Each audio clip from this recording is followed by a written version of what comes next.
الحمد لله نحمده ونستعينه ونستغفره ونؤمن به ونتوكل عليه ونعوذ بالله من شرور أنفسنا ومن سيئات أعمالنا من يهده الله فلا مضل له ومن يضلله فلا هادي له ونشهد أن لا إله إلا الله وحده لا شريك له ونشهد أن محمدا عبده ورسوله أرسله بالحق بشيرا ونذيرا بين يدي الساعة من يطع الله ورسوله فقد رشد ومن يعصهما فإنه لا يضر إلا نفسه ولا يضر الله شيئا أما بعد فإن خير الحديث كتاب الله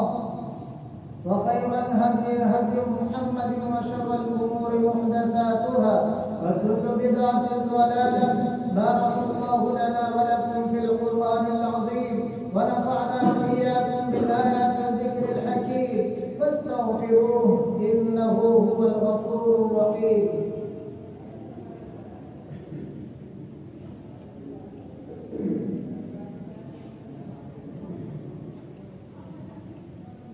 الحمد لله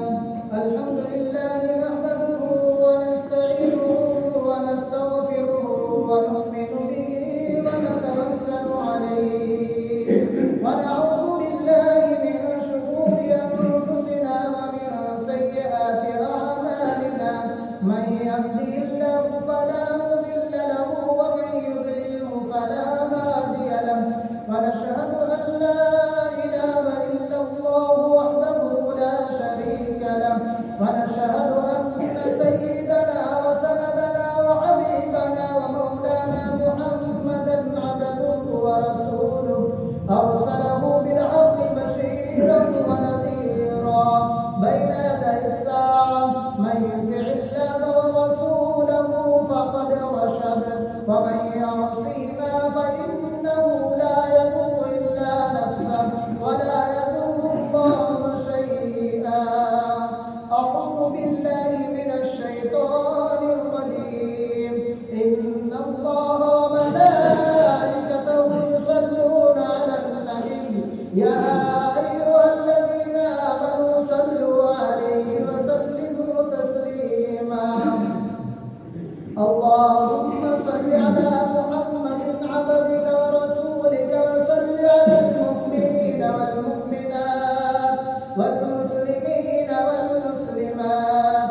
اللهم صل على محمد وعلى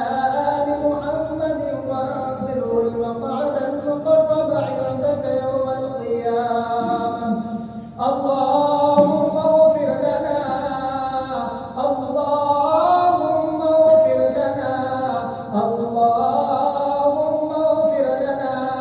ولوالدينا ولمشايخنا ولأساتذتنا ولأصحابنا ولأحبابنا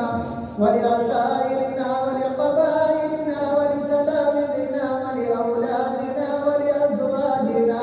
ولمقتدنا ولجميع أمة محمد عليه الصلاة والسلام. قال النبي صلى الله عليه وسلم أرحم أمتي بأمتي أبو بكر رضي الله تعالى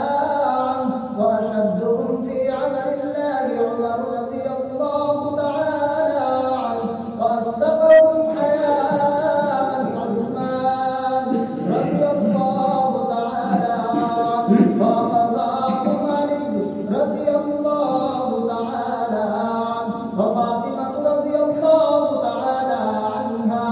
سيدة نساء أهل الجنة والحسن والحسين سيدا شباب أهل الجنة وعروسة أسد الله وأسد رسوله. اللهم اغفر للعباس وولده مغفرة ظاهرة وباطنة لا تغادر ذنبا.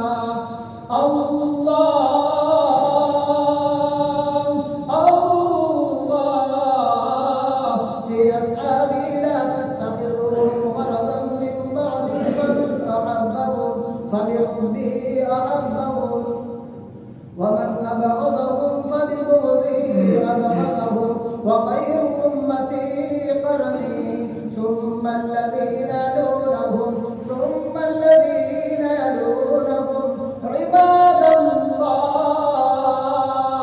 رحمكم الله إن الله يأمر بالعدل والإحسان وإيتاء ذي القربى وينهى عن الفحشاء والمنكر والبغي يعظكم لعلكم تذكرون فاذكروني أذكركم واشكروا لي ولا تكفرون ولذكر الله أكبر